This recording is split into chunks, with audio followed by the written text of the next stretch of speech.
Blog Talk Radio. The motherfucking saga continues. Yo, what's up, world? It's badass thuggin' like I usually do, and you better turn it up, bust some speakers out, cause we off the motherfucking cuff. You dig how we do it? Dog Pound Gangsters 2000 and beyond. Blah. What's up with it, y'all? Man, don't change that down. This your player partner, the legendary Cocaine. And you tuned in live to Off the Cuff Radio. Better not touch that down. Yeah, this is Cassidy, the hustler. And right now, you listening to the Guillotine. Show them the respect they deserve, man. Off the Cut Radio, man. Y'all already know how they doing it, man. I need y'all to stay tuned. They've been doing it for years, so show them the respect they deserve. And you heard it out of bars, mouth. Easy. Keep it moving like this. Yo, this your boy Rampage. You're not rocking with the best. With Off the Cuff Radio. Classic. History. Fix your face to all you haters. We off the cuff, baby. What's up, everybody? This your girl, Bonnie Dollars, the Queen of Trap, representing Crenshaw, and you are now tuned in with Off the Cuff Radio. What's up? What's up, y'all? This is Miss Irresistible, giving a shout out to the livest show on Friday nights, Off the Cuff Radio, and I'm live from the 704. Make sure y'all tune in for the blazing hot music. What it ain't, what it do. It's Chili Chill from that original Lynch Mob. And Off the Cuff Radio, always where it's at on Friday nights. West, y'all. Motherfucker, I got kids. I don't want to listen to that bullshit. Fuck the nigga! Motherfuckers need to stop. How can you call yourself a nigga and be proud of it? For sure, bitch. Represent till we die. Trick dog ass. It's a Uptown thing and we bout it. Focus the crap, motherfucker, you ain't bout it. It's a Uptown thing and we bout it. Jubilee, motherfucker, you ain't bout it. It's a third wall nigga, it's a third wall nigga, it's a third wall nigga and we bout it. Listen me, the motherfucker, you can't face me. Hear me, how a fucking you can't third old lady. Got mad with the tongue out, you said you on the phone, yeah, you pissed on our face. Oh, early in the morning. It had to be my 7 or 8. Cause if I was there, I would've put the fucking crap in your face. It's just a bitch ass where you belong. They don't even have a fucking let go, L-ho, and clay ball. So what you wanna do? Throw your shit up. So you let me have to do whatever about to do. Look for me in and one of my bullets. I put you in your mouth and you're still talking over it. Trying to get your rep on, knowing that you're fake. Apologize to you. I just for your own sake. I fell back the bowling like I told you before. Cause you and your boy, that big boy, ain't nothing but hope. I will get no hold up. He try to make peace. Not knowing I was trapped. He try to give me shot. And Brian, you the bitch, you weak. Cause every time you see me, you know that you speak. But I got love for them faking ass hustlers. Pussy motherfuckers, dick taking busters. Now it's a Uptown thing and we bout it. Police the crime, motherfucker, you ain't bout it. It's a Uptown thing and we bout it. Now Jubilee, motherfucker, you ain't bout it. It's a third wall nigga, it's a third wall nigga, it's a third wall nigga and we bout it. Don't get too close, cause the heat just might scorch ya. Cause the crime, y'all bitches make up cash money, didn't want ya. Imitating UNLV. I wonder which one of you motherfuckers wanted to be like me. They wanna see easy from the mighty 1, 2, 3. You be lying like you told toast to me. But I'ma keep it real, cause the real deal is how I feel. You started out with 2, same as my crew, and now you went out and found yourself another buster. They didn't even hold up. You took the chain, 3 boys was giving you. Said you like to fuck with that dope. What you talking about? Lost all respect, now you no longer represent the stock. They try to turn my fans against me, but my real fans are the niggas who do it. Peanut, goon, fucking sloop, and that nigga see. All them niggas bustin' and they shootin' up down with me. And y'all bitches can't see me. My nigga, you made a false move, now you lose the day before my come up. Like, nigga, don't try and poke a shop with every buckshot. Cause I'ma hit you with my 14. Double double, nigga, roll shaker, you all in. Hope you motherfuckers really like my shit. Because you bite my shit, switch it around and recite my shit. And I know you bitches heard about me, but y'all ain't know about me. Because I'm shooting at your head, G. You play the role of a man. For forces and crime, y'all ain't nothing but pussies in the can. You try to stop me, but nigga, my click is way too tight. It's going down that night, and you don't see me cause I'm not in sight. Sure you motherfuckers wasn't around, but I knew I could get you motherfuckers if it's sitting on the ground. So I checked them, and then I wet them. Yeah, and all the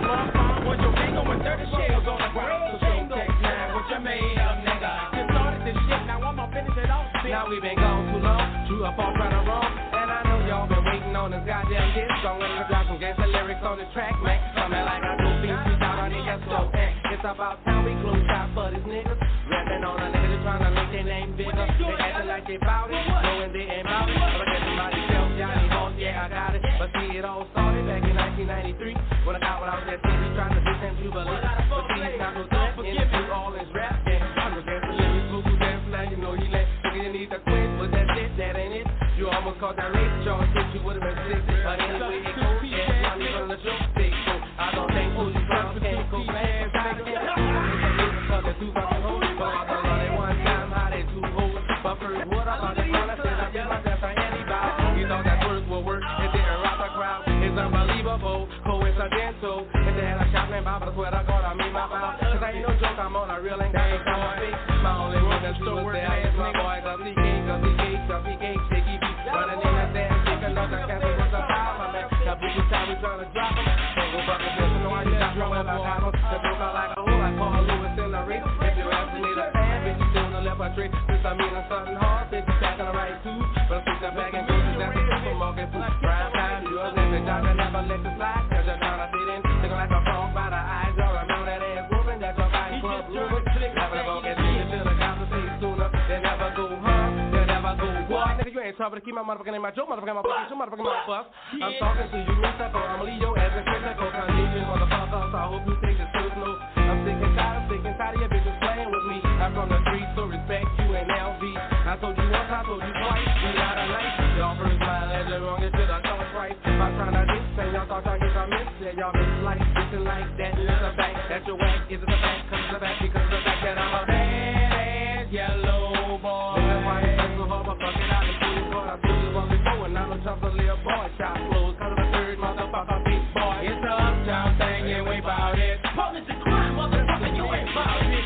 It's the Uptown thing, and we bout it. Jubilee, motherfucker, you ain't bout it. It's a third wall, nigga, it's a third wall, nigga, it's a third wall, nigga, and we bout it.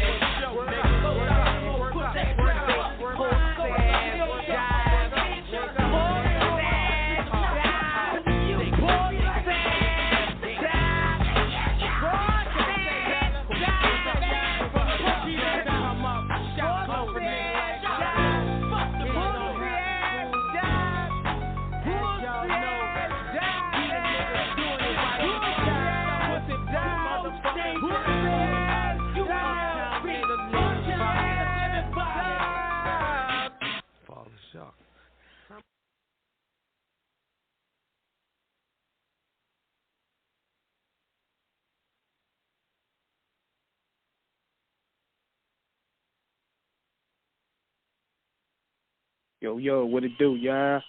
King Eric in the building, Off the Cuff Radio, host T-Max in the building. What it do, y'all? Another Super Sunday edition of OTC up in the building. We are sponsored by Da Vinci Clothing, Buddy Boy Entertainment, Dirty Basement Radio, King Eric Productions, Jesse's Boutique, and Core Financial. And once again tonight, we got a super show. We are bringing back a living legend, and we got to shout out all the hoods that are associated where he's from. Yes, we talking about Dixon, Lower Ninth, Tulane, Gravier, Westlake, Gerttown, Valley, Venetian, Desert Pines Village, Florida, all representing that New Orleans. And we are here live and direct with the legendary Lil Ya. What it is, man?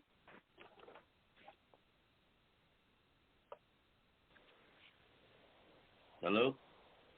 Hello? Yo, can you hear me? What it is, we can hear you. What's up, man? I'm good, man. How y'all doing today, dog? What's up? We good, man. What's going on with you? Oh, man, just grinding, enjoying this beautiful Sunday. Kicking it with the fam today, you know what I'm saying? Ain't had too much work to get done. So decided to holler at you guys, man. Man, we appreciate you coming through. Yeah, I gotta say, man, that I seen some of your performance yesterday with big shout out to Hershey the Lyricist, the lovely Hershey the Lyricist. Y'all tore it down last night. Yeah. Actually, that was Friday, man, at Division 1 in Houston, Texas, man. It went down, man.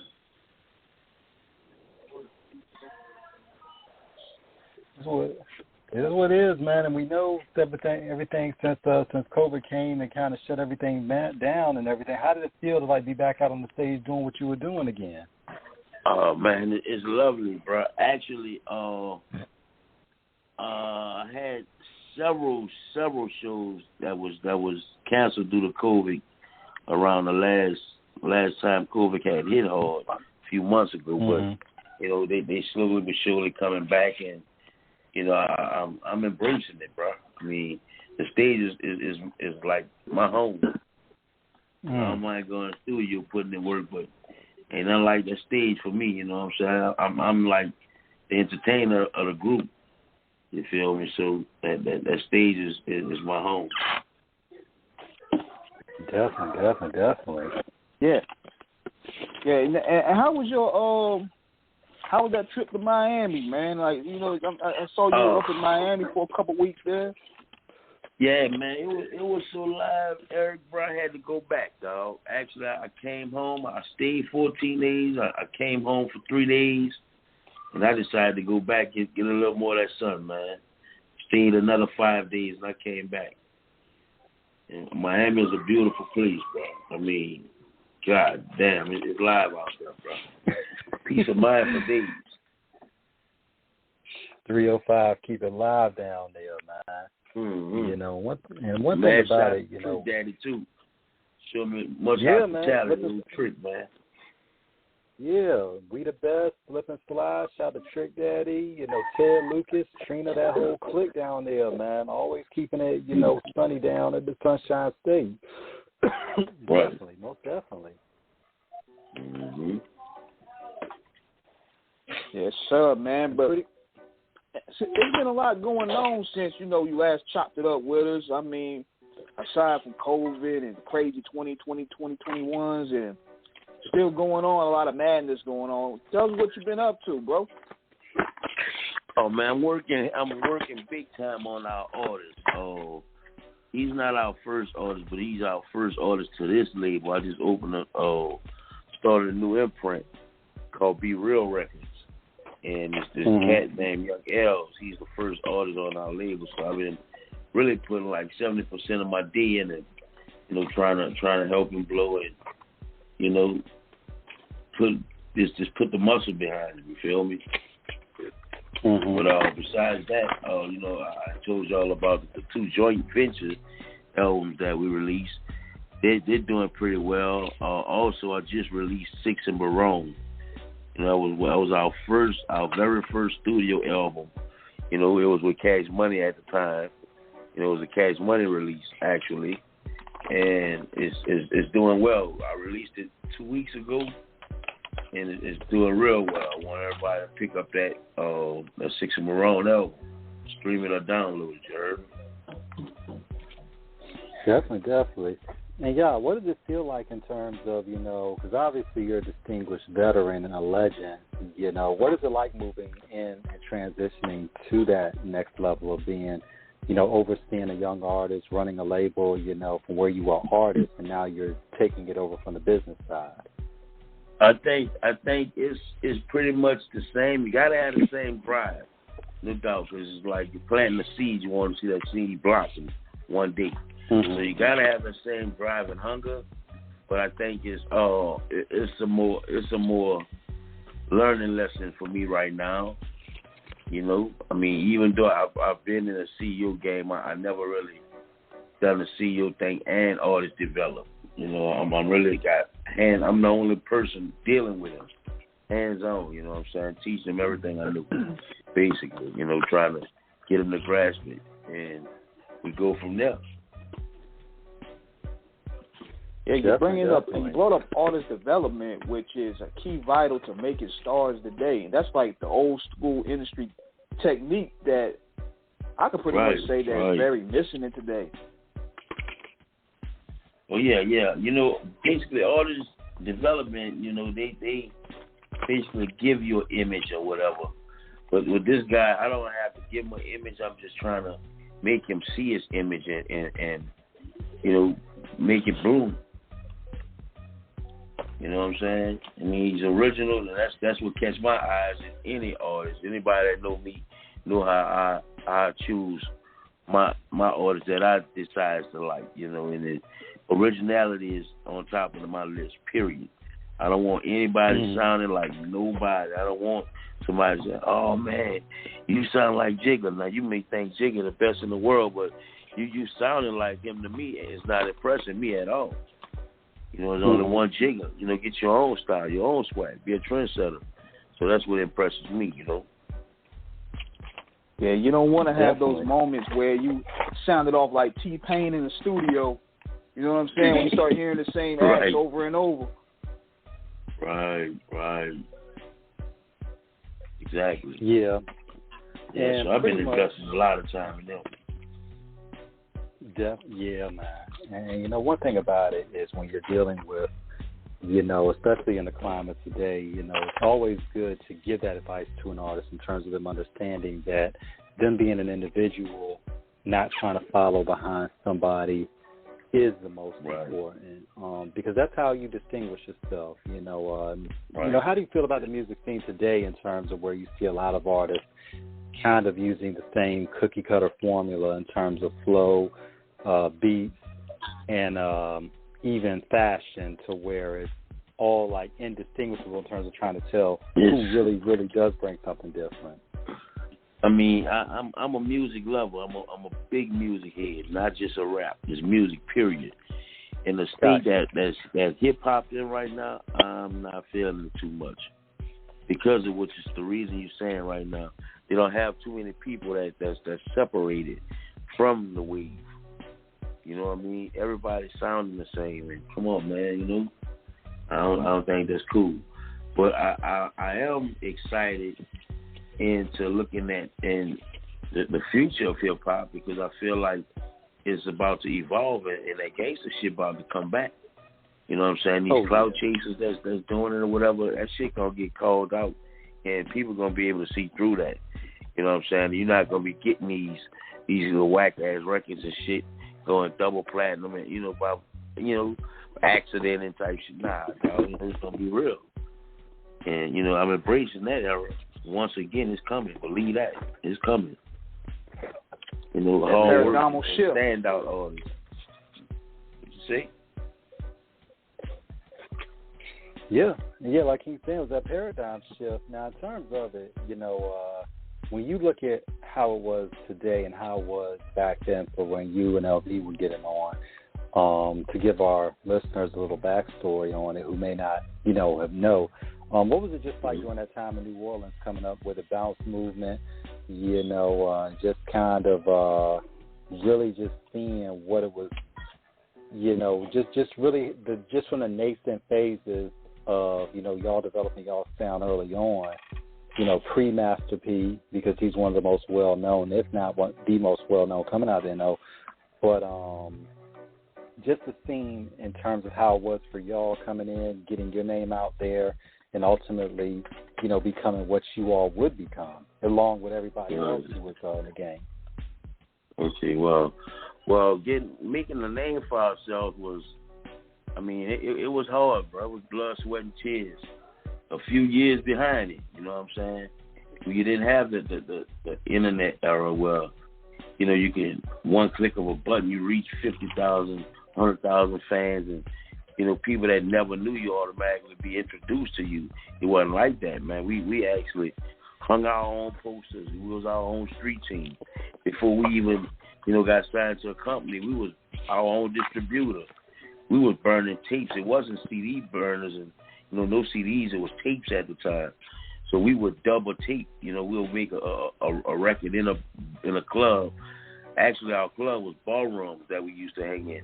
So we'll go in the barroom and make a song and go home and dub it, buy like 50 tapes and dub that song on each side of that tape and sell it for $5 the next day. You know what I'm saying? And really bust our ass doing it. Even though we'll sell out every day, we'll go back the next day, you know what I'm saying? And we was hand to hand with this shit. That's what I mean by distributor, make it and was like manufacturing it too, So it's a total different business that's going on right now. It's a totally different hustle, you know what I'm saying? I consider it as it being easy and a lot helpful these days. Not saying I'm mad because of what we went through. It just makes us appreciate it a little more. You know what I'm saying? But these kids have it so easy, they don't even know. And then what pisses me off, you know, we like put real blood and tears and shit behind this shit, sweat behind it. These cats getting in it real easy, you know, getting the bag real easy, and they're fucking up their lives. You know what I'm saying? I mean, they're not appreciating it. That's what I think it is. You know, they're getting it so easy. They feel like, why should I appreciate this shit? I didn't work for this. You know, right? Yeah, it's kind of equivalent. It's kind of equivalent. Yeah, it's kind of equivalent to giving a kid a brand new car and he don't really have to earn it to get his driver license. No, we gonna mess it up because he don't really appreciate it. Exactly. Great analogy, King. And one thing about it, and he made such a great point because, you know, we're older, you know, all of us obviously, but we're not old. You know, we're children of this culture. And we understand what goes on, and we remember a time where, you know, like you said, y'all, there's street teams, promotions. You know, you, and the thing is, before you even step foot in that office, you already had to have, you know, your game tight in terms of what you're presenting, because these people were getting ready to put money behind it. Yep. So, and it wasn't no games. It wasn't no game, man. It's real. Plus, the hustle was different back then too, because and this is what I was telling people before. Like in the South, it's way different. Because see, up north, you have to battle people, or you got to hand your demo. Over here in the South, you got to go in clubs and make a record pop, and that's dope. Right.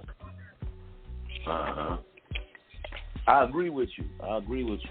It's more than a hit record or battle that can put you where you need to be. You know, you got to rub shoulders with those DJs, man. You know, my advice to new artists, I mean, not new artists, because you can do so much, get your music out so many different ways, but I've always took the method as making a DJ my best friend. You know what I'm saying? Because without a DJ, and your music will never get heard. That was the reason for our concept behind that song "Go DJ." That you know that Lil Wayne quote unquote borrowed. You know what I mean? You know, our whole concept behind that song was to glorify the DJ. You know, let people know the importance of a DJ. You know, nowadays you got a million and one of them because of the new equipment that everybody using now. You know, so everybody calling themselves a DJ. So this is a whole other game now, man. Yeah, and that's where we wanted to bring. That's why we wanted to bring you on, man, because UNLV, man, it's like y'all pioneered a whole lot of shit. Like I remember when we talked about last time when Master P borrowed "I'm About It," the song that we played from y'all, and now it's revealed here that Lil Wayne borrowed "Go DJ." You guys are some trendsetters for real. No doubt, appreciate it, man. That's what we aim to be, bro. I mean, we have idols and, you know, people that motivated and inspired us. You know what I'm saying? NWA for one. You know, but through it all, we always wanted to have our own identity. You know, we wanted to be ourselves, bro. You know, and to this day, that's the model we live by. And that's always how you got to carry it, y'all, because, because people remember you in terms of you being able to stand out. Now, one thing about it is, you know, of course, in the intro, I shouted out a lot of the hoods out there, you know, from Desire to Florida, you know, Lower Ninth.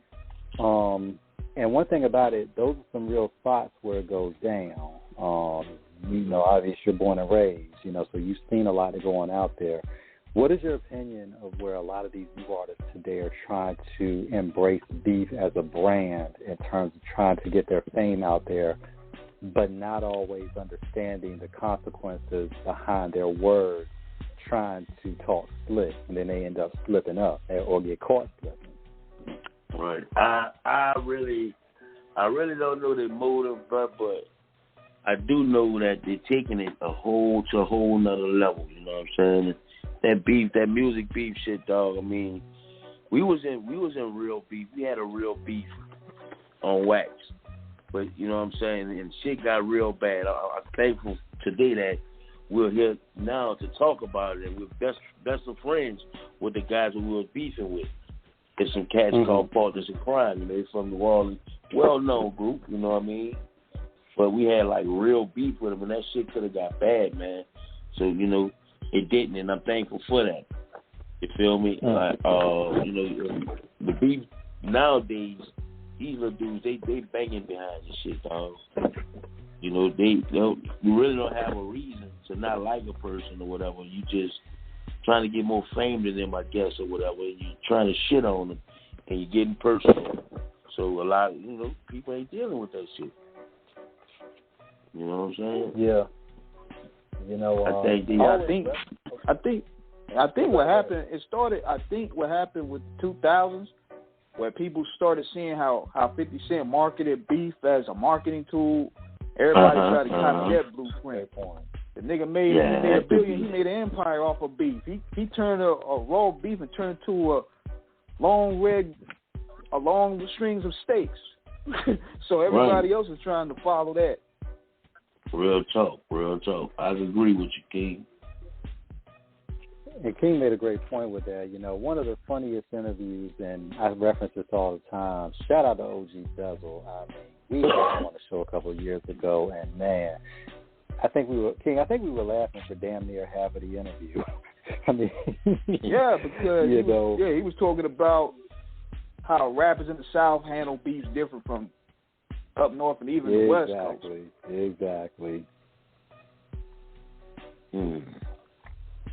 Wow. Yeah. He was saying, he's like, look, when he said like they will stick up the promoter, and the promoter's like, y'all go on in because, you know, the dudes that he may have promoted for the show, they said something crazy, and he's like, niggas out there ain't having it. He's like, they will come to your show and they will be settled right there.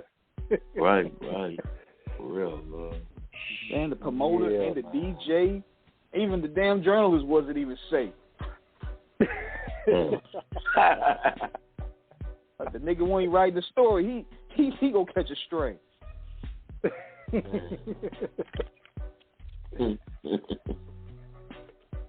Wow. Yeah, you know. But going on, man, like, see, now going on there, see, you guys played a huge part in the Cash Money era, man. And do you care to tell like how you got discovered by Baby, how you met Baby, and how much contribution that you put into the Cash Money sound? Well, actually, Cash Money blueprint of the company actually was our sound. You know, and our sound and our method was to have bounce beats over gangster lyrics. You know, everybody in New Orleans basically was doing regular call and chant bounce music, you know, bounce raps. And we decided that we wanted to step it up a little. We wanted to use the same beats because dancing is a major factor in New Orleans, and women love the P-pop or whatever, you know, shake their ass and shit. So we're gonna keep that beat and let the women do what they do on it, but we gonna incorporate the gangsters and the fellas in it as well, you know. So that was the blueprint of UNLV, and Cash Money took that and, you know, and embedded it in the rest of the label. When we got the Cash Money, they only had Kilo G, and Kilo G wasn't doing nothing close to bounce music, you know. Rest in peace, that was my dude and everything, you know. But he was totally gangster, nothing bounce at all, just totally gangster, and New Orleans didn't accept that. You feel me? So, you know, we contribute a whole lot to that company, you know. Not to mention that, you know, they got the deal off our numbers. So, you know, we sold well over 350,000 copies that enabled them to get the first deal with Universal. Oh, man. We was the first group signed to Cash Money. And we was also the 300 million. Was it 30 million or 300 million? 30 million with Universal. That was the initial deal. 30 million. It was 30 mil the first year. Yep. Yeah. So, I mean, pretty much as you all moved in, you know, from kind of getting, you know, being part of that, you know, moving on to a major label, what was that like? You know, rest in peace, Yellow Boy, and everything. What was it like when y'all realized, like, you know, it was, like, really, like, this was something that, like, y'all were really, really on like that? What was that feeling? It was a huge transition, you know. I'm not saying it was easy at all, you know, because, I mean, working with Manny Fresh, first of all, we felt like anything we could say boo on the fucking record, it's gonna sell. We got Manny on the track. You know, that's the kind of confidence we had in dude. And to go from working with a person like that to working with mediocre producers that you really have to work with and you have to use your insight. You know, me and Tech and Yellow Boy actually, well, you know, it's been me and Tech since. But, you know, we really musically inclined. So we have input on almost every track you ever heard from us that wasn't produced by Manny Fresh. You know, we have input on those producers. And as long as we get a producer that we can tell that exactly what we want and we can do it, we going to make it happen from there. You know, and we've been fortunate enough to you know, deal with producers like Sinister, Kano, you know, a few more fire producers that name ain't as big as Fresh, but, you know, with co-production behind them, they on that level, you know what I mean? Right. And no samples. Yeah. Nah, no samples.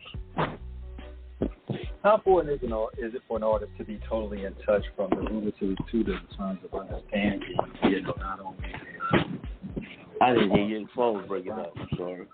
I said, how important is it for an artist to really understand what they're doing in terms of not only from their lyrics and content perspective, but also understanding the nuance of studio, how the machines work, you know, just engineering, mixing, everything before the process? It takes some schooling. You know, you can be hands-on taught. You can go to school for it or whatever, but I'm going to put it to you like this. The average person that I know, especially from my hood, 6 and Marone, the average person can rap. But the difference is you put that same rapper in a studio, professional studio, he going to have problems recording. You know, so a lot of people think it's just that easy just because you can write a rap or you can spit, that you can get in the booth and it's that easy. You know, it's a lot to the process, man. You know, especially if you want to perfect it. You know, you gotta study it, you know, your forefathers. You know, study what people did that really made it, and I also study the ones that failed. You know, that's what I do really. I look at the ones that fucked up some kind of way, and I try not to do what they did. And it's just key. And you know what? Some people just don't understand the key elements of just making hit records and a hit album. Like, for example, a hook. The hook will make or break an artist. I heard a lot of real sharp cats be like assassins on the mic, but they don't bring that track to life. You're right. When you're making a record, you know, our method of making a record, first of all, we dig up a concept and what we want to rap about. You know, we make sure that's an interesting concept. You know, it's a relatable concept. And then from there we go to the hook. You know what I'm saying? Before we start penning our verses, we go to the hook from there. You know, I might come up with the hook. Tank might add to it. He might come up with it. I might add to it. But however, before the hook is before we confirm the hook, we're both gonna like really listen to it and, you know, chat it a few times. You know what I'm saying? So once we get the concept, the hook, and the rest is easy. You know, from the bridge to the verses. Like, I can give you a perfect example. When we first heard Juvenile's High, we would listen to the bars like, man, this nigga ain't saying nothing, but the hook is what drove the song home. Yeah. Yep. Yeah, but one thing about it too, man, and like you said, you gotta have content. Now, obviously, you've been in the game some years, y'all, so you've obviously heard freestylers doing, who, obviously made albums. But there's also been a lament too that while, like you said, a lot of artists who are innately nice with the words sometimes have trouble in the studio. Where do you think the divide comes between a lot of freestylers who have trouble writing songs? Like I said, they good with words, and they figure, they know whatever it is they need to know because they good with words. For a while, they not even thinking about making sense using those words. Some freestylers make sense like a motherfucker as well, but still can't make a song. Right. Yeah. Those be straight lyrical wordsmiths, but they straight sharp with the bars.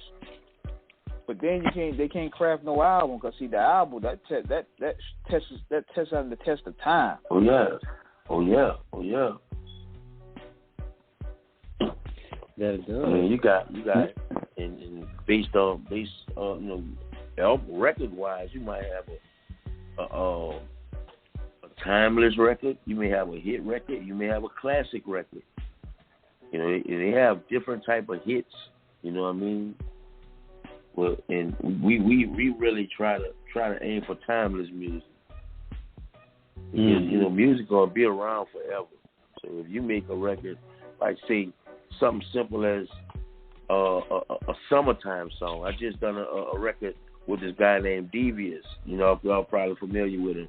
Well, he's not just a guy; he's a legend, pioneer from New Orleans. And I done a song with him called Hot Summer. And that song going to be around a long time, whether it's labeled a classic or a hit record, only because it's a seasonal record. You know what I'm saying? And radio has approached the record like it's a big record. We made a record called Hot Summer. The song is real hot, and like I said, it's going to be a timeless record. So that's what we aim for. And that's always the key, man, because you and definitely. And of course, that's the residual money, Yeah, and one thing about it too, when you talk about timeless record, y'all, what do artists have to understand coming into the game when they make this a career in terms of? You see so many basically just kind of just want to come in just to, maybe get their name out there, just.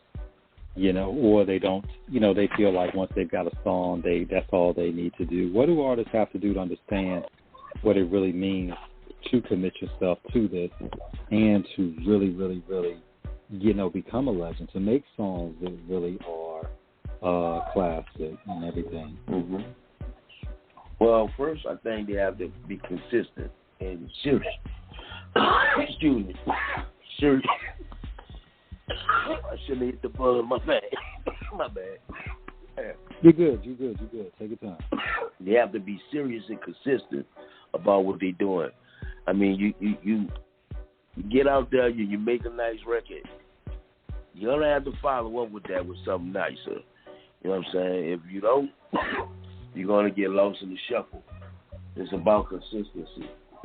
It's also about perfecting your craft.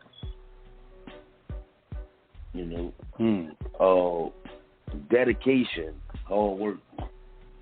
I try. I've been in the industry well over 25 years, close to 28 actually. But every day I'm blessed to open my eyes. I try to do something affiliated with my business and my craft. You know what I'm saying? If it ain't but to write a line of a rap, or think of a concept, call someone, reach out to, anything. Every day of my life, man, for the last 28 years, I promise you, I've done something on that level. It don't stop. You know what I'm saying? It don't stop. And I can assure you, the success that Baby and Slim have right now, they still do the same thing. They gonna do something every day pertaining to that business. It just ain't something that you just sit on it and just watch it grow, dog. You gotta nourish it. You feel me? Daily. Now you were being, with you being around them for that period of time, and interested enough, around '95, No Limit was emerging in New Orleans as well. That those guys, were there's like real deep competition between you guys? Well, actually, the competition was always UNLV and Mystical. Somewhere in the line, No Limit and Cash Money, the rumor of No Limit and Cash Money beef and this came about. I really don't know what that shit was about. I never heard about No Limit and Cash Money beef. I never heard of P and Baby beefing. You know what I'm saying? I don't know nothing about that. But personally, we still deal with dudes that was on No Limit. Like C Murder, one of our good partners. We fuck with C Heavy, Skullduggery, Mill X, Mac,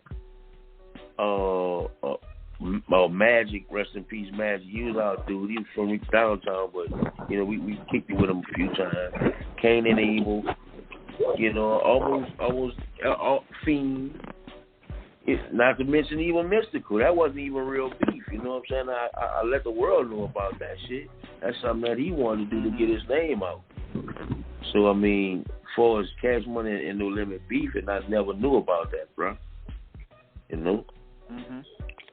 I don't even know if it was ever beef with them, but the reason why they wasn't working together, well, I could tell you, back in the early 90s, all the way up until they got the deal, Cash Money didn't believe in networking. They didn't want the artists to, bring other artists to the table to, network with if you wasn't a part of Cash Money.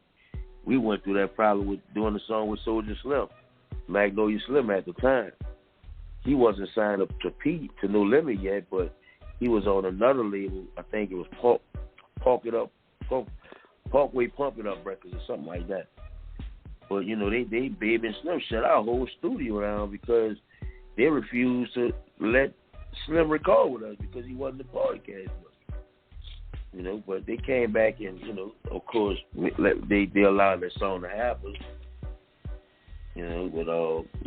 Cash Money wasn't in the mode of networking back then. That was always the reason I thought No Limit and Cash Money never worked together. Yeah, it was very cliquish. Right. And I guess from that level of it, there's going to be an inherent, obviously, because when you come up together, you understand.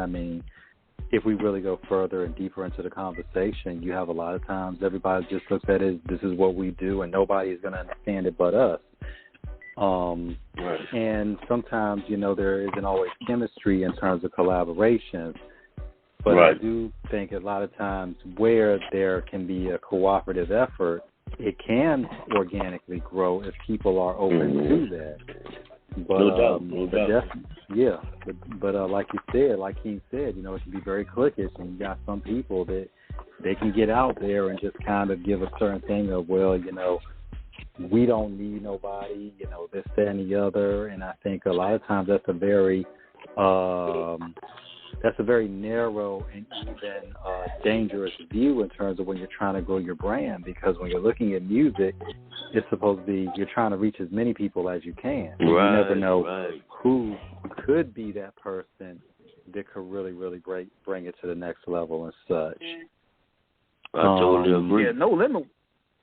I think No Limit was like that too in the early part because they weren't really collabing with anybody inside their clique until Snoop got aboard. So it was very cliquish. Yeah. I think it was just hip hop in general. Like there was a mutual respect between cliques, but collabs were very rare. If they were to happen, the camps had to really be respected, and the bag had to be nice. Oh yeah, real nice. Oh, yeah. The only people that Cash Money really was dealing with, like, as far as networking with outside the company, was UGK and this guy named E Vicious. E Vicious, he's deceased right now. Actually, he had a birthday yesterday. Rest in peace, E Vicious, from Lake Charles. And X Mob was the name of the group that he was from. Y'all probably be familiar with him. There was some hard, there was some hitters, man. Some hard motherfuckers. Definitely. Now, when we talk about legends, we can't not mention Mac and his recent, getting out of prison. How big is that for New Orleans? For him being down all That's the time huge for New Orleans, bro. That's so big for New Orleans and our culture right now. Simply because Mac ain't that type of dude, bro. And everybody know that the man was innocent. You know what I'm saying? For him to go do all that fucking time and finally. Get released like that, bro. It's amazing, man. It's unfortunate, but it's amazing. So, the city is real happy about that right now, bro. Just waiting to see what he's, what his next chapter look like. Yeah. I would even say, I won't even care if we hear any more music, man. Just as long as he's out, let him enjoy life. Yeah. Like enjoy that biscuits and catfish. You know what I'm saying? Yeah, man. Yeah, that's what I mean by chapter. It don't necessarily have to be music, man. It's another chapter, bro. You free. Something you gotta, you know what I mean? It's a whole nother world out here.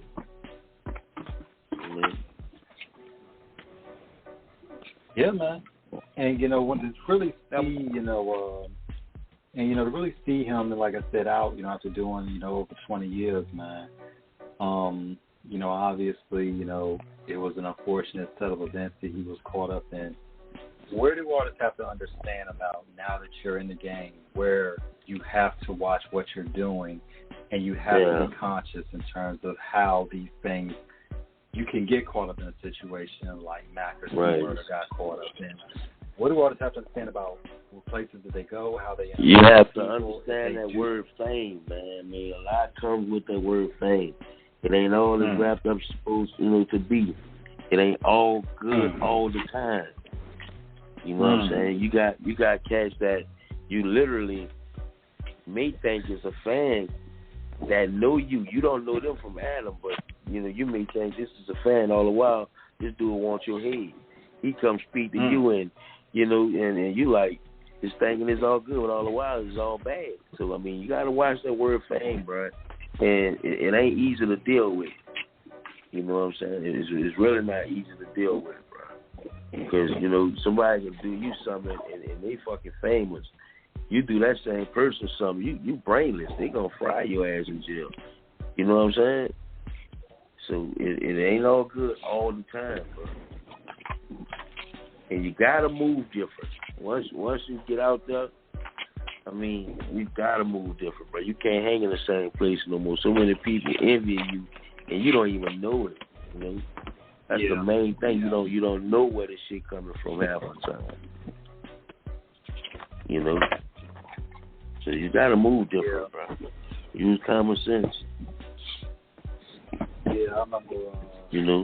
Interview. Yeah. Go ahead. Like, why I was gonna. Right. I don't mean to cut you off. My last example, like, why would you hang on a block with $2 million worth of jewelry on? You're not hustling, and you're taking a chance. People get robbed on the block all the time. What make you think it can't happen to you? That's just stupid. You know what I'm saying? You got to move different, bro. And you also look at it like within the culture. It's an ego and pride thing, especially when you base your rep off being a street rapper. They look at moving and selling out. You know what I'm saying? But at the same time, it's a cautious, smart move.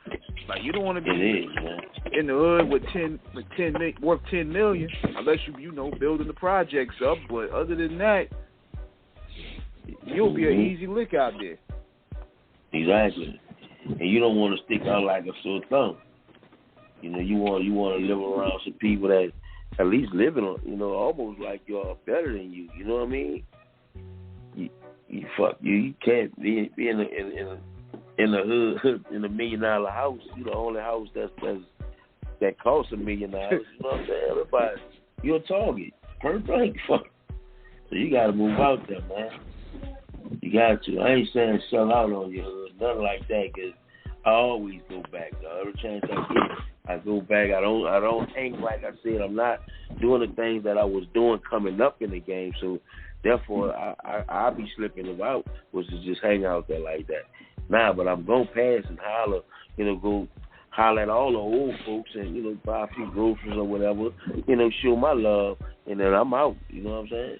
I ain't got nothing to prove to it, you know what I'm saying? Fuck it, dog.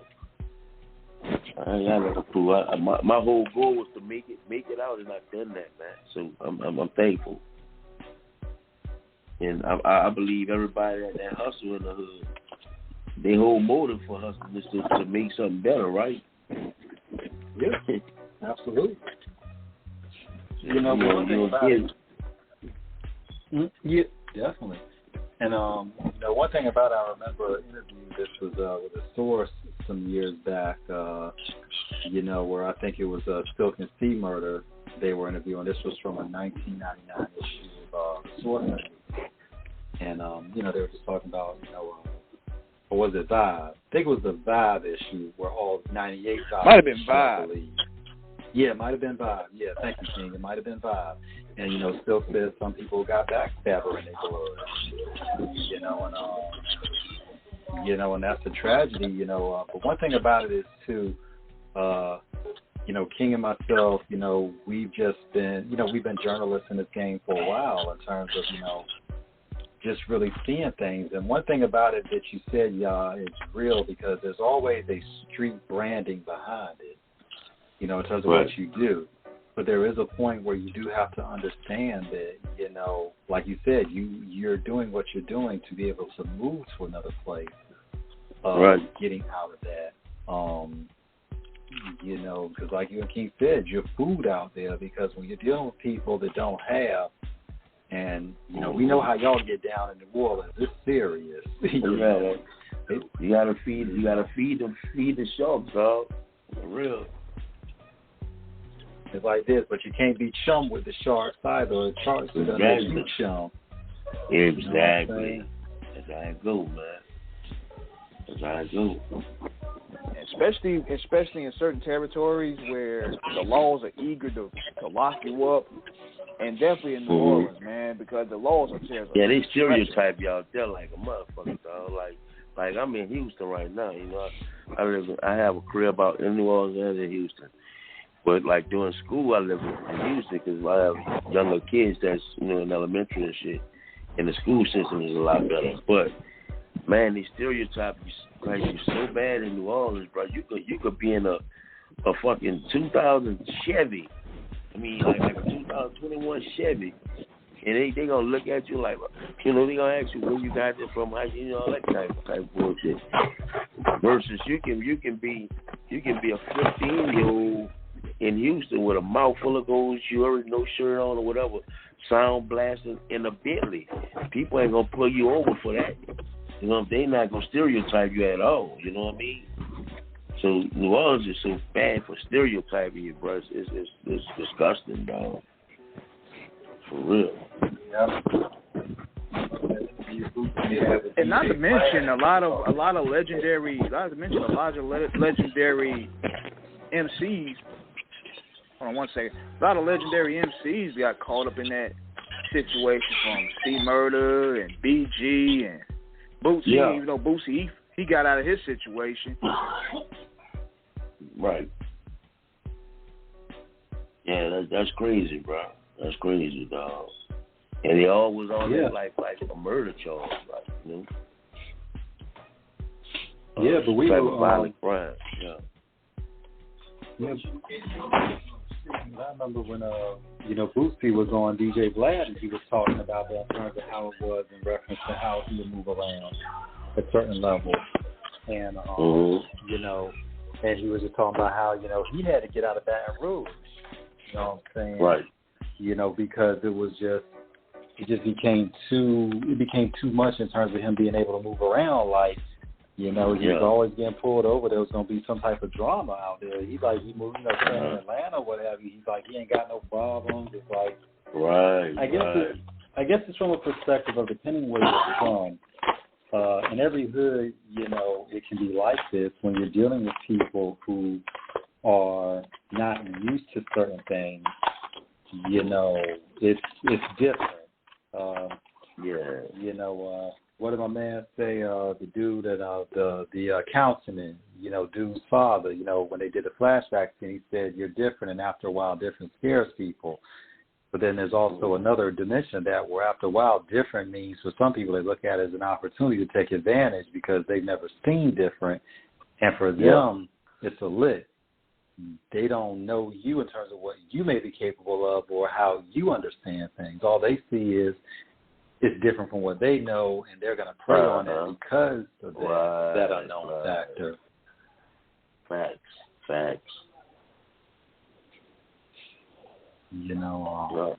But it's real out there in terms of the gang in reference to, how people move out there.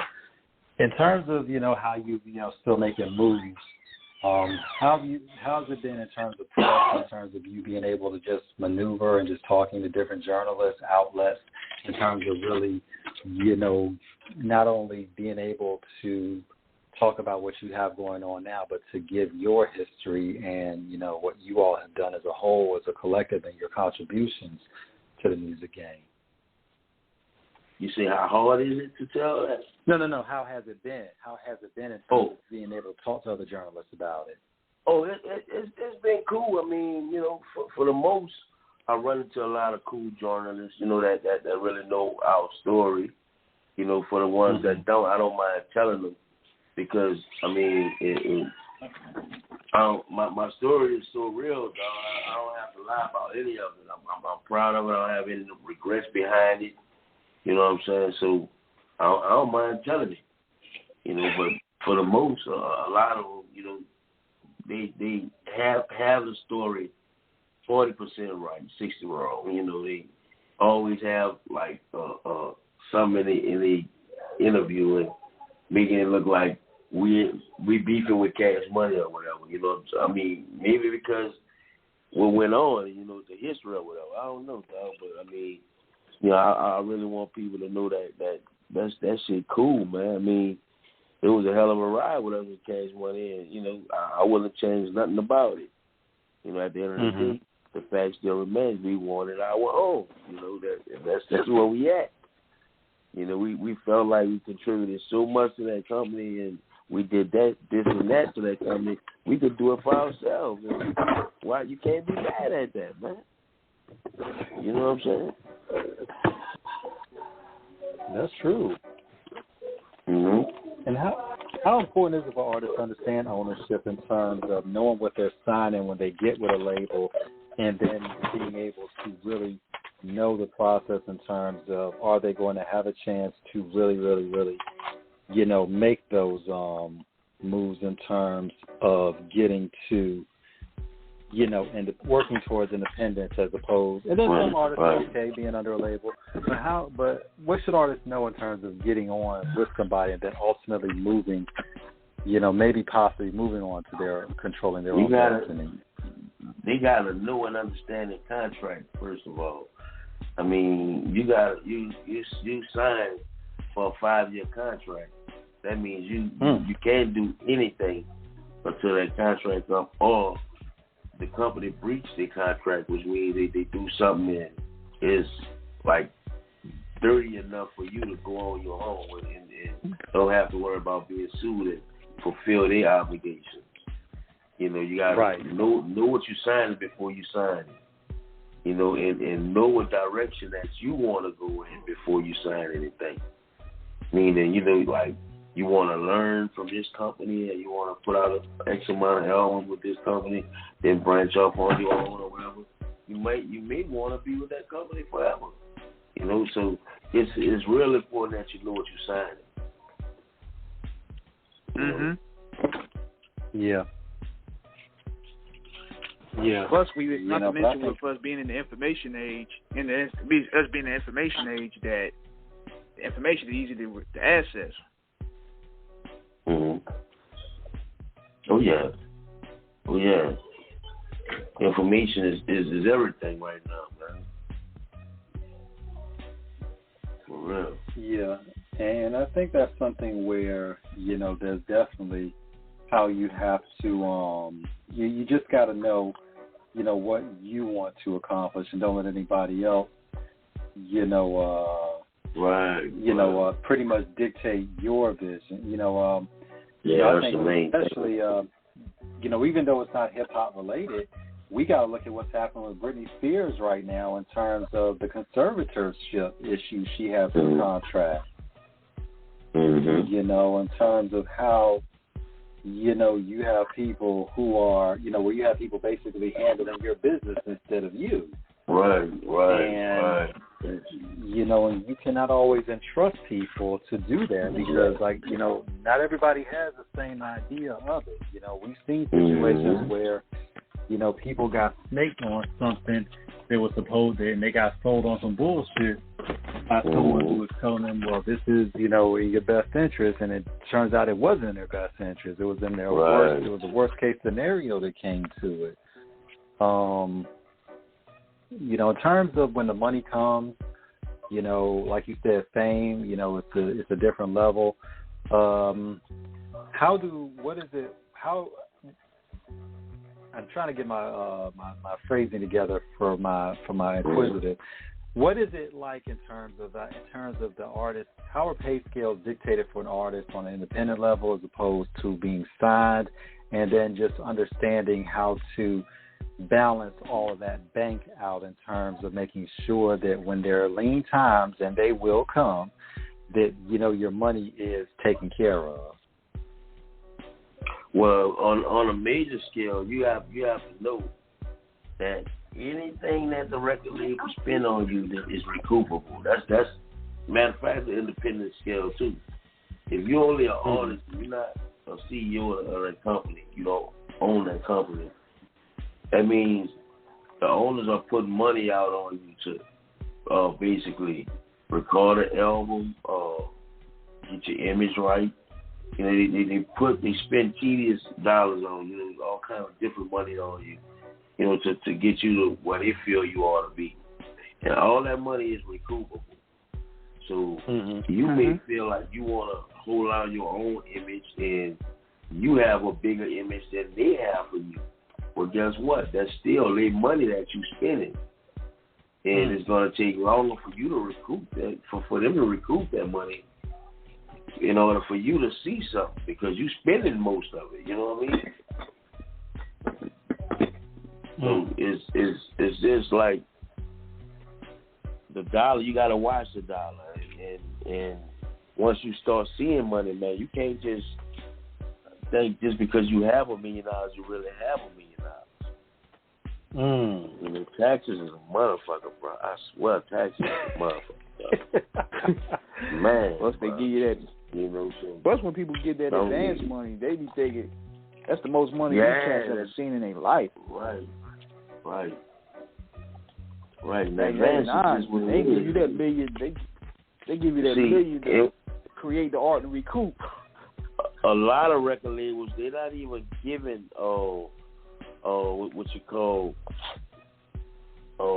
signing bonuses no more. They're giving just what you said, King, advances. And advances are recoupable. Meaning you can get it right now early, but later on down the line, I need this back. That was an advance. Like back in the G, they was giving out signing bonuses. You sign your name right here, you might get an extra $300,000, $400,000. You know what I'm saying? They ain't got to worry about them getting that back. That's your money. That's the type of money you can play with or whatever, do what you want. But when you on those people time, I advise you, man, look, spend as less as possible and let them spend as less as possible on you so you can see something. That's real game right there, man.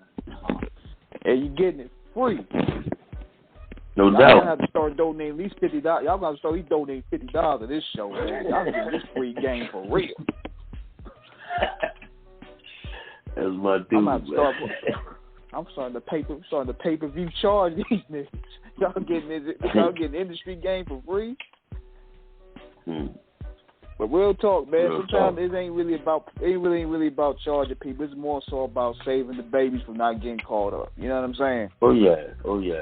Yeah, That's where I'm at now, dog. A lot of people see us. I mean, I still ride right. I gotta ride right. You know what I'm saying? But with the Jews and all that, man, I done been there, done that, dog. I refuse to waste more money on that shit, dog. For real, bro. I mean, it look good or whatever, but man, when it's like you know how to ride a bike. You know how to ride one bike. You know how to ride them all. You don't want something else after that bike. You don't want no more bikes. That's how I am with June and nothing. You know, I like a nice watch. It rings on and then, but the piece and chain, man, I ain't into that no more, man. You know. Yeah. My son, especially when shit.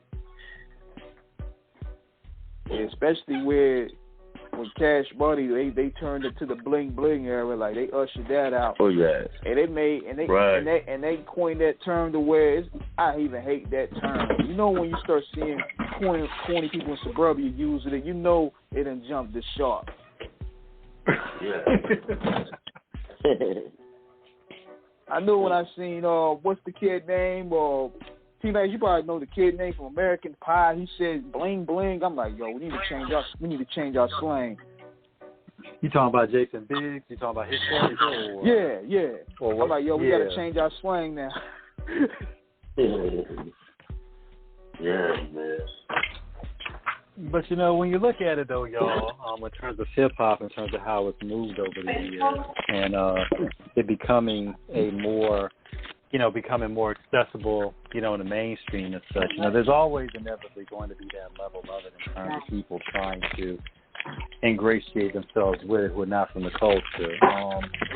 When you look at, the game today, y'all, where do you think the problem is in terms of how artists are getting on, in terms of people being in charge of signing artists who may not necessarily know the culture, but are just looking at certain artists as being a cash cow, but not really being creative or really cutting edge? I think the problem is the wrong people that's holding that position. Like the wrong A&Rs, the wrong people that's, being allowed to sign people to deals. Obviously, I mean, in my opinion, they don't know about music. They don't have no fucking idea what music is. They putting all this money behind this bullshit and making it work versus getting some talent, you know what I'm saying, and handling their business, you know what I mean? So I'm not knocking the artists that's doing it. Well, in the way I am knocking, because a lot of them I don't feel like artists, but you feel me? The ones that's actually giving these clowns deals, man, I don't think they know about music. Yeah. A bunch of motherfuckers balling silver spoon in their mouth, just, got that position and pressing buttons, calling shots. Yeah, and I think that's something to be said about it, because I think it's also very. I think we also have to be very, very, very conscious in terms of who we call gatekeepers in the game, in terms of certain people who really, those, and who may have questionable motives in terms of how they actually are going to quote unquote promote an artist. We come from that era where we know about the DJ K-Slaves, we know about, the Eric Sermons, whether they're artists or whether they are mixtapers, Ron G, right. all of that. I don't mean to cut you off, but no, go ahead. Like the Jimmy Iovine, you know what I'm saying? You knew about Jimmy Iovine when 50 was introduced, you know what I'm saying? Right. And you don't even hear, like, say, for instance, just throwing hot artists out there. I'm going to see The Baby. He's a hot artist right now, one of the hottest. All right, who brought him in the industry? You know what I'm saying? You don't know nothing about those type of A&R. You feel me? Yeah. Who discovered him? You know what I'm saying? Like, Like, just think about it, bro. Jim Iovine, you heard Jim Iovine just as much as you heard 50 Cent. You know, you heard his name just as much, you know. We brought him in. Yeah. We don't have those type of people in those places no more, man. Yeah, you know, shout out to HBO. Yeah, you know what they call it? They call them industry plants. They call them industry plants. Like guys that's already been in the game for a while. They always, I mean, yet they'll make up like a story to make it like this guy was discovered, and they write a success story. But in reality, that nigga been on the bench the whole time. They were just grooming him. Yeah. Exactly. Yeah. When you look at, like you said, y'all, when you talk about Jimmy Iovine and his, you know what I'm saying, his legacy. I mean, shout out to HBO, you know, a couple years out, made this Defiant Ones documentary with him and Jay, you know, really talking about their respective histories and their rise in the game, which came from a real place, you know, in terms of what they were doing. You know, it's like what Method Man was saying a few months back when he was asking, you know, because, like, you know, King, he was saying about how these niggas getting that money. Exactly. Yeah,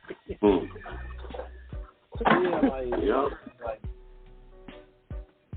and I mean, you know, Meth come from that era, like, where all of them had, like, really worked to get it enough.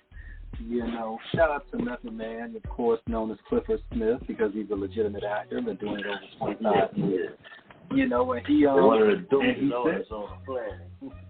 yeah, I mean, the Iron Lung be lyrical, and it's like, but he was saying about how, in terms of his money, and he's made a lot of it in his career, being a rapper and actor. He's saying I can account for all of where my money comes from. You know, right? He's like, but I can't. He's like, well, these new kids coming in. He's like, where are they getting all this money from? And they're not even out there. Like, they haven't even been in the game like that. Unbelievable. Come in the game.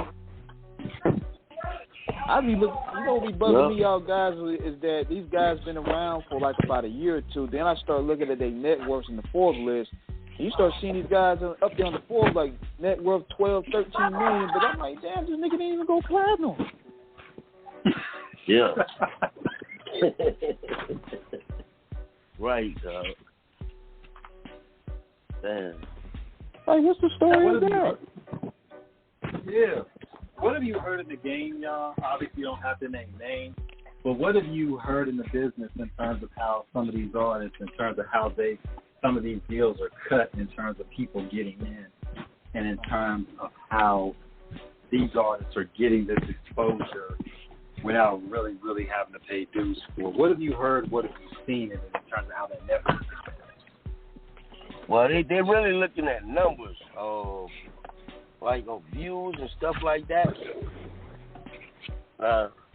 For as I'm hearing, I don't know how it goes, but it's still a lot of dudes like people, viewers. I mean, like friends on Instagram and shit like that, and subscribers and all. They got all kind of little ways you can maneuver and get 50,000 views, friends and all that kind of shit. I don't know, bro.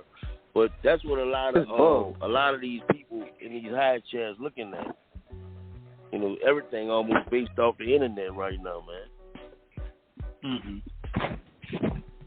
Now you talking about the only thing that I know for a fact that they ain't really basing that on, like, say for instance, big act coming to your city for a concert. They're not gonna look to the internet for views to get that artist that they need from that city to help pack that concert. You know, right. But anything else, they're looking to the internet for it, man. Yeah. You know, but I think part of it steps too, and we talked about this on the show a few times, about how we tell our people, don't let these numbers or a lot of these artists fool you in terms of popularity. Right? You know, because a lot of these artists have all these big Instagram, you know, numbers. Yeah, man. But when it's happening to actually book people, you know, get people in for a show, them show things is what everybody think is going to be. Right. Yep.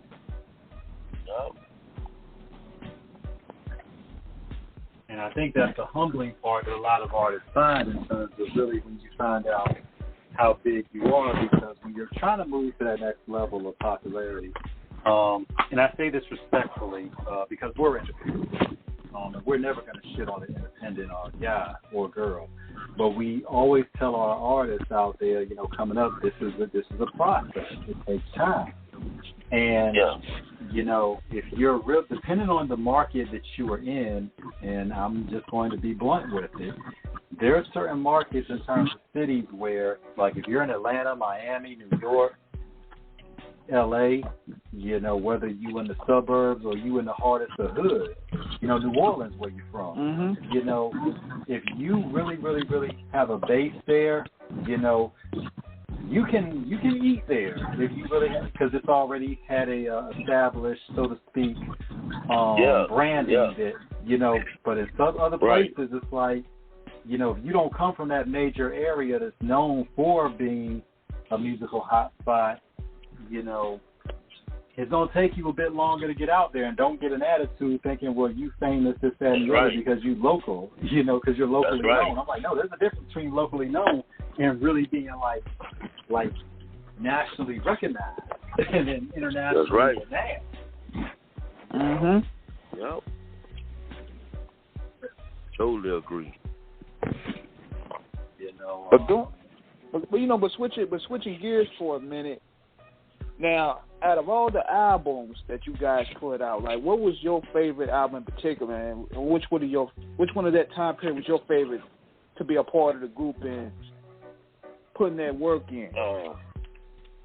My favorite album out of all of them, I gotta say, is two at the top of my chain, bro. It was Uptown for Life and Trendsetters, Return to UNLV. That was my two favorite albums. Now, Uptown for Life was, I mean, that's a lot of people's favorite, you know, of all of them.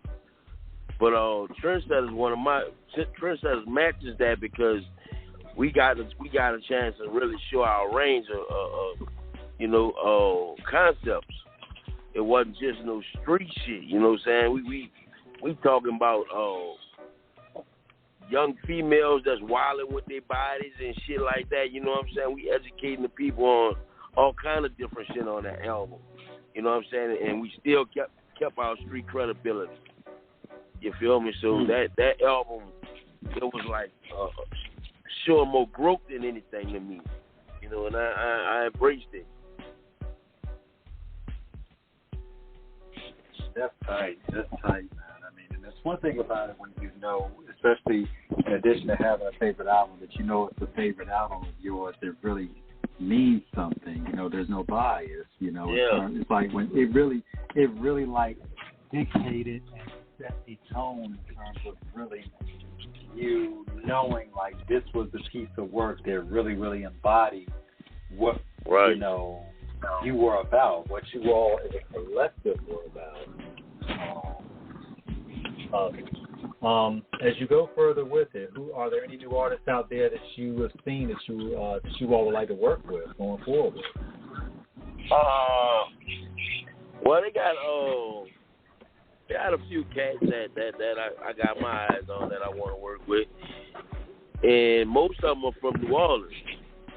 Okay, tell us about it. You know, most they not on right.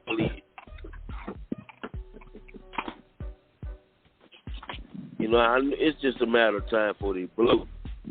You know what I'm saying? I just, you know, I want to work with them because I've always saw talent. I've always been a good judge of a person as far as they talent wise. You know, I can see shit that they don't see any a gift I guess I'll mess with, man. But I want to, you know, I want to work with them before they actually do it. You know what I'm saying? Really get where they don't even know they going. Like Mia X got a son in New Orleans named Shaq Joe. You know, this dude doing this thing. You know what I'm saying? I never worked with him before. Actually, we just met, so I want to work with him. A few more international teams. You know, like I said, these people that I really want to work with are some people that I know is going to come up one day. You know, and I just want to get up before they do it. Now, did you have a documentary out that you put together? Yeah, I have a documentary out. It's the first part of our documentary. As you all know, Tech is the other half of our group. He's incarcerated, Tech, the original Tech 9. He'll be home real soon, but he's going to do the second part. But the first part, I did it, and you can search it on YouTube at UNLV, The Legendary True Story. That's our officially documentary. You know, the first part of it. So y'all can check that out. That's a beautiful thing right there. That's a beautiful thing right there, because I was gonna say that was a beautiful thing right there, man. Just, you know, seeing your life and your accomplishments and contributions getting put into the small screen like that. Mm-hmm. Yeah, tell us about the process in terms of doing that. Tell us about the process in terms of what went into doing that documentary. Oh, well, it was hard because I had to rush it. It wouldn't have been that hard if I would have been in New Orleans the whole documentary, but I was in Houston actually doing it. So I had to use the telephone to get some people interviewed and, you know, just to speak on it. You know, I wasn't able to get every artist that I wanted to get on there to speak of us, you know, so mainly I got a lot of people that know me, that really, really know me, like my family members. And that part is a real special part of the documentary to me, basically, because the female that started out telling our story is my sister, and she had just passed last December. So I was like blessed to be able to get that done. You know, it's a lot of memories with her in there. You know what I'm saying? So, little sentimental thing too. You feel me?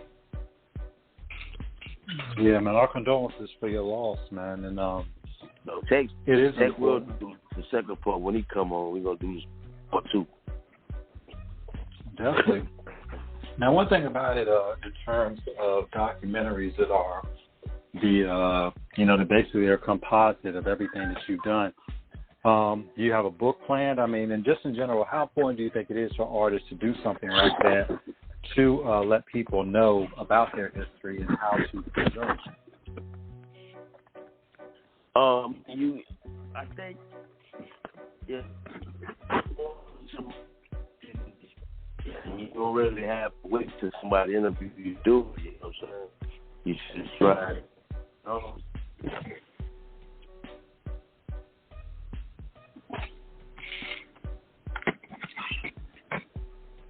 Definitely. I mean, dare we say you may have a book down the line to tell your story? One shit going, yeah, definitely. We have the book intentions, and we plan on releasing both of them at the same time. Once, also we working on the movie and stuff like we casting for them. Okay, so we got a movie and book coming up. Man, he better hit you with the double. We better hit you with the double dose, man. That's why COVID need to hurry up and do what it do so we get them theaters back open. Right.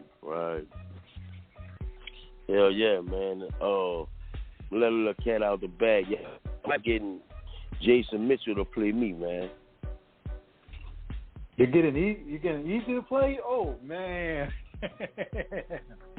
So, I mean, he's actually cute. from our hood. He's actually from our hood, and a few people that was saying that he always mocks me, and, you know, he can act like me. Which is a testament to that dude. Which is a testament to that dude being a straight out of Compton is easy, because he definitely nailed that Cali accent. And he's from New Orleans. Yeah, Who would have thought it? Yeah, that's another dope renaissance of movies to come today, too, man. Easy. What you say? I would say that's a dope renaissance of movies to come because you start seeing that, like you start seeing with the Rough Riders, you start seeing that with No Limit and Death Row. It's great to see that a lot of these legacies are being showcased again for a new era.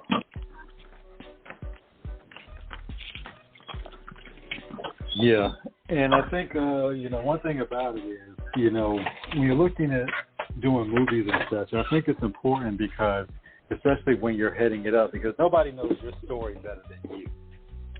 And, you can't always rely on other people to be, unbiased and to really, really, really capture the essence of what you're trying to do outside of yourself. And I think that's where, you are always, if you can document it, that's why, I think physical copies, King and myself, we've always implored people, in terms of owning physical copies because that's something tangible that really tells a story.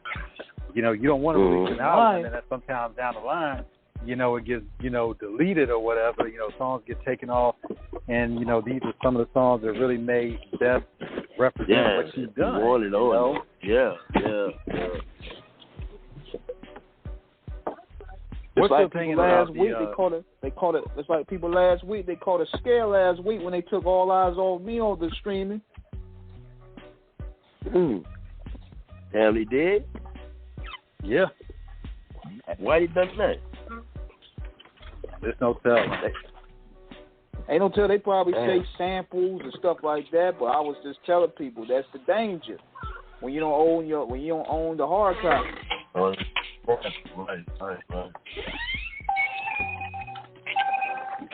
Yeah, then when you look at some albums that aren't even on streaming because, some people may not put them up there, but I mean, it's important in that regard. But songs, lyrics, whatever, of course, on Off the Cuff, we don't endorse any racial bias or whatever. We just say it from a journalistic perspective. Shout out to our Asian brothers and sisters, when all this stuff was going on earlier this year with the Asian attacks, which we are totally against. Of course, YG on My Crazy Life had that song Meet the Flockers, and he had a line about robbing the Asians, and that song got pulled off streaming. Yeah. Man, I done rolled in the sticks, man. My reception is real bad. I don't know if y'all can still hear me. We can hear you. We hear you good. Can y'all hear me? Okay. Yeah. My shit going in and out. I can't barely hear y'all. But we just going to show you about those hard copies, bro. Like, you got to own them, man, because you never know when you're leasing your music or you're leasing your entertainment, they're going to erase somebody's catalog just like that, just like the Baby. You ain't finding that out. They were taking him off of songs. And now his base can't really go to the stores and even support him, because y'all remember when NWA and all of them was coming out, and you had the whole censorship push going on. They had the picket sign. They were running over albums, but yet they sold more. They sold more albums because they base went ahead and bought it. But now they gonna erase a nigga whole catalog within the press of a button. Yeah. And see, when you look at it like that, from what King was saying, the whole vibe was different back then because it was controversial, but it was actually the message was really something personal. They just now putting the Leah's music up there. Putting who music? Say what? Aaliyah. They just now putting the Leah music up there. It's been in the vault for 20-some years.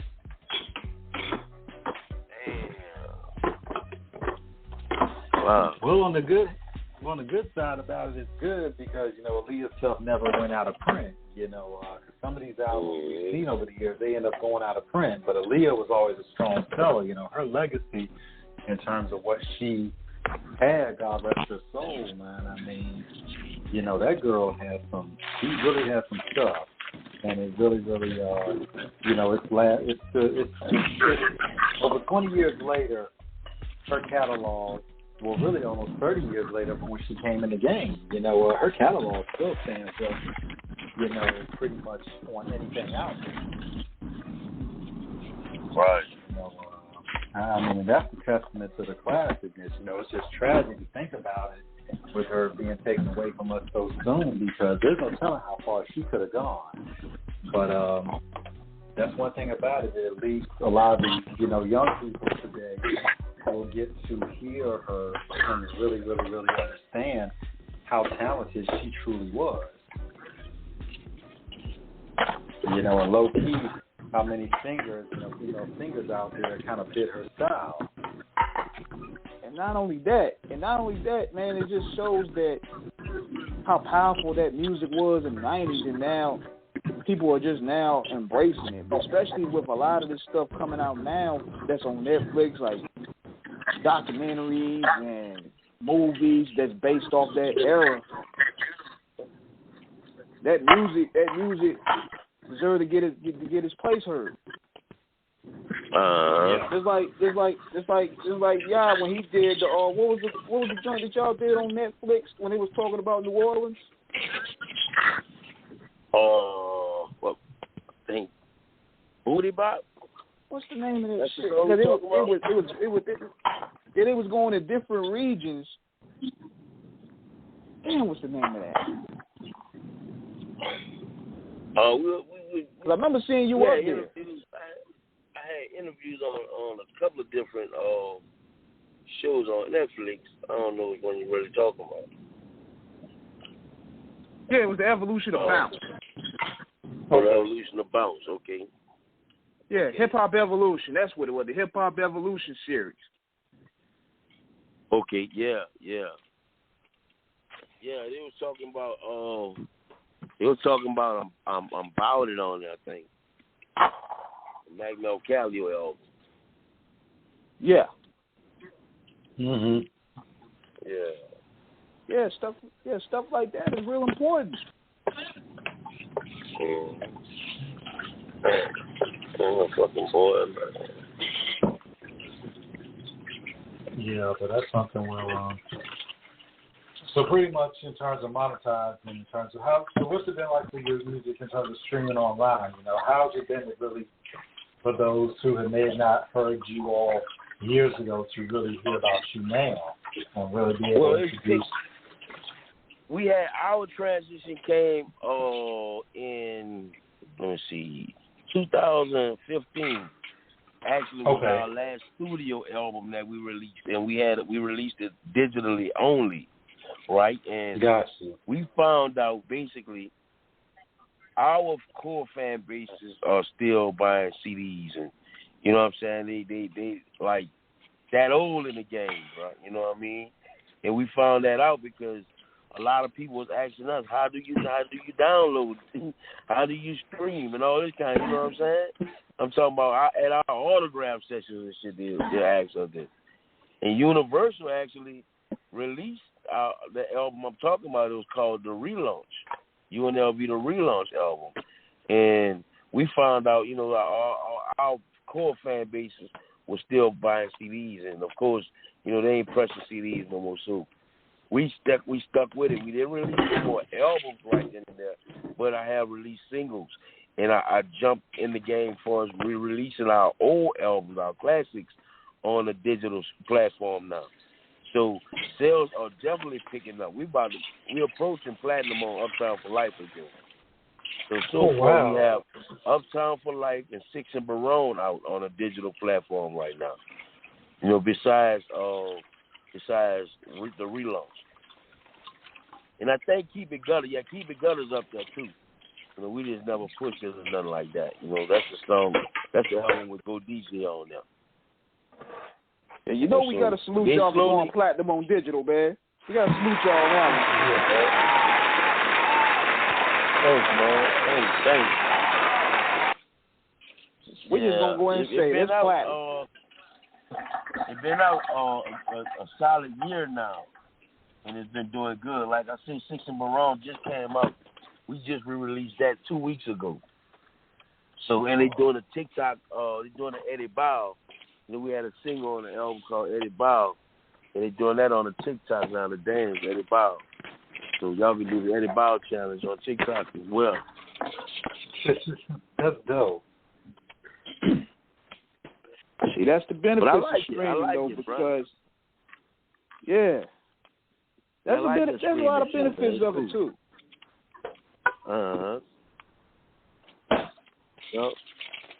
And by the way, our digital deal is with Equity, and that's Jay-Z digital label. Dad, why are you leaving? Okay. Be quiet. Oh, little baby in the back. Oh. Yeah, man. Made it home now, guys. That's a good thing. Wait, man. Yeah, that's what it is, man. I mean, for y'all to have that loyal base and still putting it down 20-something years later, and you being humble and, chopping it up with us, man, it's just an honor, man. I mean, we go back a couple years, man. I mean, seeing that movement still taking off and still doing strong, man, that's a beautiful thing to see, especially with the way the game is lopsided at times. Yeah, I appreciate y'all having me, man, and running it with me and shit, you know what I'm saying? It's because of cats like y'all and what y'all doing that, you know what I'm saying, keep our name alive, because these fucking youngsters, they ain't paying homage. You know what I mean? They don't know nothing about paying homage or whatever, respect, dog. So, I mean, that's another lane in the game, you feel me? So I appreciate y'all as well, what y'all doing, bro. Yeah, they have that whole whatever you done for me lately mentality. All right. Yeah, you know that no matter what, man, as long as we here, we're always going to be the ones to, we're always going to be one of those to make sure that, everybody knows who y'all are and to keep pushing it forward for y'all. Right, for sure, man. I appreciate that. Definitely, man. But we gotta wrap things up in a little bit though, man. But you have any shout outs you want to give out? Oh man, I want to send shout out to everybody that rock with us, man. Believe me, we love y'all just as well. Straight up, over the years, up and coming fans, new fans, we love y'all. Straight up, we do it for y'all. For real. And you know what? Hopefully before then. Y'all go ahead and follow before then. On Instagram, man. Go ahead. Y'all gonna say hopefully before then, when we chop it up again on the air, we'll have C Murder home, we'll have BG home. Right, ain't tech. Don't forget. Yep. So who knows? We probably could set up and get all of them on the line. Ain't nobody would touch me then. Right. Definitely not. No, bro. For sure, man. Y'all boys be blessed, man. Get at me. You too, man. Be blessed, and thank you again, man. Thank you so much. No problem. 100. 100. All right, man. brother. So on that note, we out. Catch us tomorrow night off the Cuff Radio. We creeping while you sleeping, man. We coming at y'all with more content. Check the YouTube channel out. Check DaVinci.com. That's coming. And in the meantime, subscribe, follow us. We keep it pushing for the culture. Yeah. And we are out till tomorrow. Peace.